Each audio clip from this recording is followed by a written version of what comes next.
ನೋಡಿ, ಭಾಳ ಸ್ಪಷ್ಟವಾಗಿ ನಿನ್ನೆ ನಾಗೇಂದ್ರ ಅವರು ಪತ್ರಿಕಾಗೋಷ್ಠಿನಲ್ಲಿ ಏನೇನಾಗಿದೆ ಅಂತ ಹೇಳಿದ್ದಾರೆ. ಅದಕ್ಕೆ 24 ತಾಸು ಒಳಗಡೆನೆ CID ತನಿಖೆಗೆ ಕೂಡ ಒಳಪಡಿಸಿದ್ದಾರೆ. ಅದೇನಿದೆ ಸತ್ಯಾಂಶ ಹೊರಗೆ ಬರಲಿ ಅಂತಲೇ ನಮ್ಮ ಸರ್ಕಾರದ ಇರ್ಬೋದು ಅಥವಾ ಮಂತ್ರಿಗಳ ಇರ್ಬೋದು, ಅದರ ಪ್ರಯತ್ನ ಇದೆ. ಸೊ ಯಾವುದೇ ರೀತಿಯಾದಂಥ ಹಗರಣ ಆಗ್ಲಿಕ್ಕೆ ಬಿಡೋದಿಲ್ಲ. ಇದು MD ಅವ್ರ ಗಮನಕ್ಕೂ ಬರಲಾರ್ದೆ ಕೆಲವು ಬ್ಯಾಂಕ್ ಅಧಿಕಾರಿಗಳು ಮಾಡಿದ್ದಾರೆ ಅಂತ ಮೇಲ್ನೋಟಕ್ಕೆ ಸಚಿವರು ಹೇಳ್ತಾ ಇದ್ದಾರೆ. ನೋಡೋಣ, ಈಗಾಗಲೇ CIDಗೆ ವಹಿಸಿದ್ದಾರೆ. ಇನ್ನೇನು 1 ವಾರ 15 ದಿನದ ಒಳಗಡೆ ಅವ್ರು ಏನು ಪ್ರಿಲಿಮಿನರಿ ರಿಪೋರ್ಟ್ ಕೊಡ್ತಾರೆ, ನೋಡೋಣ ಅಂತ. ಸರ್, ಡೆತ್ ನೋಟಲ್ಲಿ ಸಚಿವರ ಹೆಸರು ಕೂಡ ಪ್ರಸ್ತಾಪ ಮಾಡಿದ್ದಾರೆ. ಅಲ್ಲಿ ಸಚಿವರು ಅನ್ನೋ ಪದ ಬಳಸಿದ್ದಾರೆ. ರಾಜೀನಾಮೆ ಕೂಡ ನೋಡಿ, ಭಾಳ ಸ್ಪಷ್ಟವಾಗಿ ಆ ಡೆತ್ ನೋಟ್ ನೋಡಿದ್ರೆ ಕೆಲವು ಹೆಸರುಗಳನ್ನು ಪ್ರಸ್ತಾಪ ಮಾಡಿ, ಅದು ಏನೋ ಯೂನಿಯನ್ ಬ್ಯಾಂಕ್ ಆಫ್ ಇಂಡಿಯಾ ಅವರ ಕೆಲವು ಸಿಬ್ಬಂದಿಗಳು ಇದ್ದಾರೆ, ಅದರಲ್ಲಿ ಸಚಿವರ ಓರಲ್ ಇನ್ಸ್ಟ್ರಕ್ಷನ್ಸ್ ಮೇಲೆ ಅಂತ ಹೇಳಿದ್ದಾರೆ. ಆದರೆ ಭಾಳ ಸ್ಪಷ್ಟವಾಗಿ ಓರಲ್ ಇನ್ಸ್ಟ್ರಕ್ಷನ್ಸ್ ಮೇಲೆ ಸರ್ಕಾರ ನಡೆಯೋಕ್ಕಾಗಲ್ಲ. 100 ಕೋಟಿ ರೂಪಾಯಿದು ಯಾವುದೇ ಒಂದು ಆರ್ಡ್ರ್ ಕೊಡಬೇಕು, ಏನಾದರೂ ಮಾಡಬೇಕು ಅಂದರೆ ಅವೆಲ್ಲ ಡೈರೆಕ್ಷನ್ಸು ಓರಲ್ಲಿ ಯಾರೂ ಕೂಡ ಕೊಡೋಲ್ಲ, ಯಾವ ಸಚಿವರು ಕೂಡ ಕೊಡೋಲ್ಲ. ಆಮೇಲೆ ಅದು ಜಸ್ಟಿಫಿಕೇಷನ್ ಇರಲಾರ್ದೆ ಮಾಡಲಿಕ್ಕೂ ಆಗೋದಿಲ್ಲ.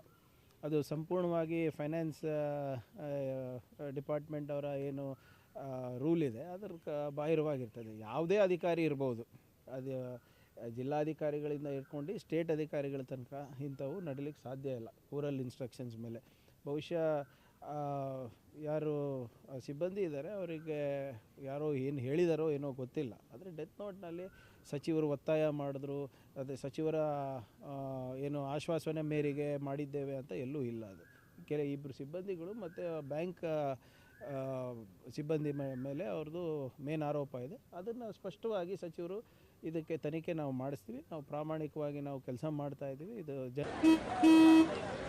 ನಡಿ ಈಗ ಶುರು ಮಾಡೋಣ. ಕೇಸರಿಯಿಂದ ಮನೋಲ್ಲಾಸ ಮನಸ್ಸು ಮತ್ತೇರಿ ಕುಣಿದಾಡಿದೆ ನೋಡು, ಮನಸ್ಸು ಮತ್ತೇರಿ ಕುಣಿದಾಡಿದೆ ನೋಡು. ಕ್ಷಣ ಕ್ಷಣವೂ ಆಚರಿಸಿ ಕೇಸರಿ ಹಬ್ಬ.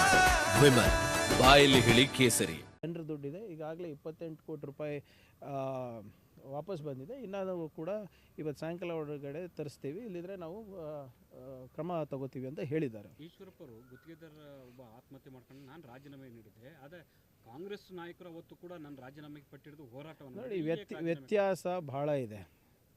ಸಂತೋಷ್ ಪಾಟೀಲ್ ಅವರ ಪ್ರಕರಣದಲ್ಲಿ ಭಾಳ ಸ್ಪಷ್ಟವಾಗಿ ಈಶ್ವರಪ್ಪ ಅವರೇ ಮೂಲ ಕಾರಣ ಅಂತ ಹೇಳಿದರು. ಅವ್ರ ಹೆಸರ ಮೇಲೆ ಅವರು ಡೆತ್ ನೋಟನ್ನು ಬರೆದು ಆತ್ಮಹತ್ಯೆ ಮಾಡಿಕೊಂಡ್ರು. ಇದರಲ್ಲಿ ಯಾವುದೇ ರೀತಿ ಹಾಗಿಲ್ಲ. ಒಂದನೇದು. ಎರಡನೇದು, ನಾನು ಏನೂ ಮಾಡಿಲ್ಲ ಅಂತ ಈಶ್ವರಪ್ಪ ಅವರು ಹಠ ಹಿಡ್ದು ರಾಜೀನಾಮೆ ಕೊಡಲಿಕ್ಕೂ ತಯಾರಿರಲಿಲ್ಲ. ಯಾಕಂದರೆ ಅವರೇ ಪ್ರೈಮ್ ಅಕ್ಯೂಸ್ಡು. A1 ಇದ್ರೂ ಕೂಡ ಅವರು ಇಲ್ಲ, ನನ್ನ ಕಡೆಯಿಂದ ಏನೂ ಆಗಿಲ್ಲ ಅಂತ ಅವರು ಹಠ ಹಿಡ್ದಿದ್ರು. ಆದರೆ ಇಲ್ಲಿ 24 ತಾಸು ಒಳಗಡೆ CIDಗೂ ವಹಿಸಿದ್ದೇವೆ. ಸಚಿವರು ಕೂಡ ಭಾಳ ಸ್ಪಷ್ಟವಾಗಿ ಏನೇನು ನಡೆದಿದೆ ಅಂದ್ಬಿಟ್ಟು ಜನರ ಮುಂದೆ ತಂದಿಟ್ಟಿದ್ದಾರೆ.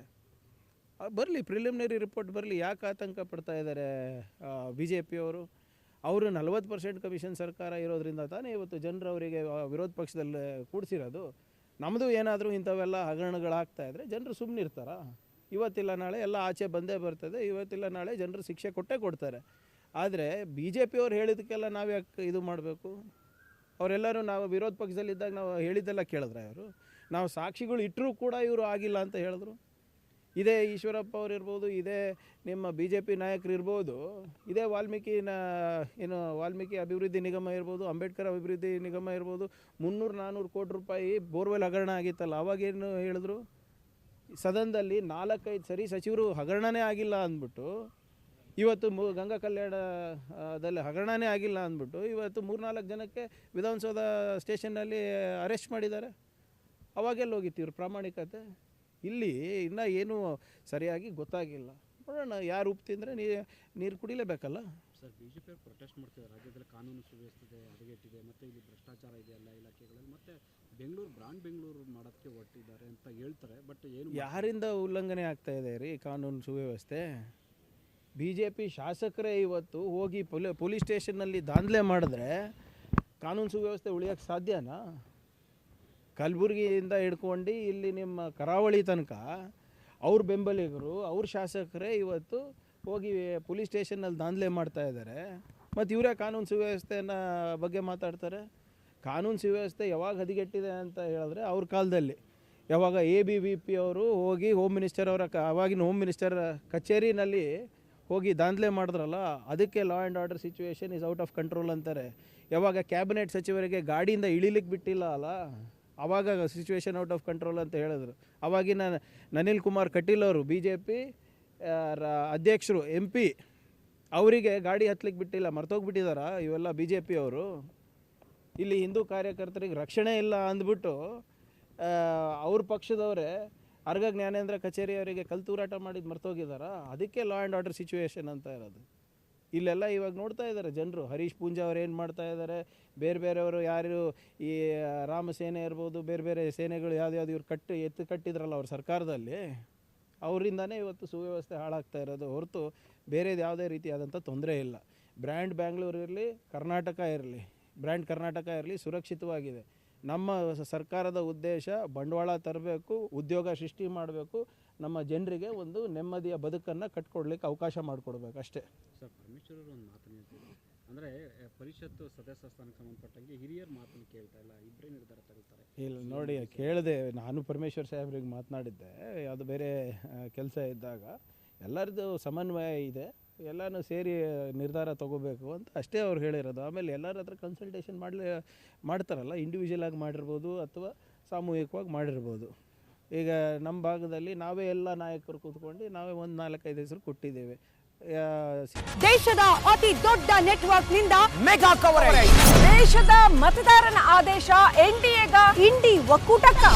ಲೋಕ ಅಖಾಡದಲ್ಲಿ ಗೆಲ್ಲೋದ್ಯಾರು ಸೋಲೋದ್ಯಾರು. ಕರುನಾಡಿನ 28 ಕ್ಷೇತ್ರಗಳ ನಿಖರ ಫಲಿತಾಂಶ.